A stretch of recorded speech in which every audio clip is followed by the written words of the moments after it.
Hi everyone, welcome to my YouTube channel. ಇವತ್ತಿನ video ಬಂದು straight hair ಕಟ್ಟನ್ನು ಯಾವ ರೀತಿ ಮಾಡೋದಂತ ಹೇಳ್ತಾ ಇದ್ದೀನಿ. ಇದು ಕರ್ಲಿ ಹೇರು, ತುಂಬ ವೆಟ್ ಮಾಡ್ಕೋಬೇಕು.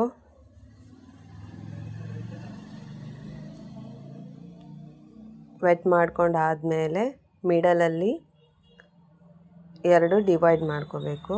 ಫ್ರಂಟಲ್ಲಿ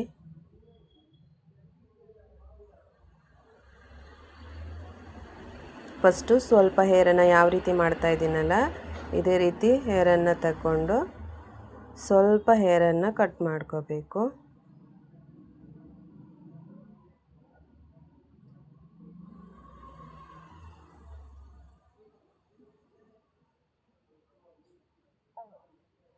ಸ್ವಲ್ಪ ಹೇರ್ ಕಟ್ ಮಾಡಾಯಿತು. ಆ ಹೇರನ್ನು ಮತ್ತೆ ಸ್ವಲ್ಪ ಪಕ್ಕದಲ್ಲಿರುವ ಹೇರನ್ನು ತಗೊಂಡು ಕಟ್ ಮಾಡಿರೋದು ಮತ್ತು ಕಟ್ ಮಾಡದೇ ಇರೋ ಹೇರನ್ನು ತಗೊಂಡು ಅದೇ ಲೆವೆಲಿಗೆ ಹೇರನ್ನು ಕಟ್ ಮಾಡ್ತಾ ಬರಬೇಕು.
ಈ ವಿಡಿಯೋ ಇಷ್ಟ ಆದಲ್ಲಿ ಲೈಕ್ ಮಾಡಿ, ಶೇರ್ ಮಾಡಿ, ಕಾಮೆಂಟ್ ಮಾಡಿ. Thank you for watching.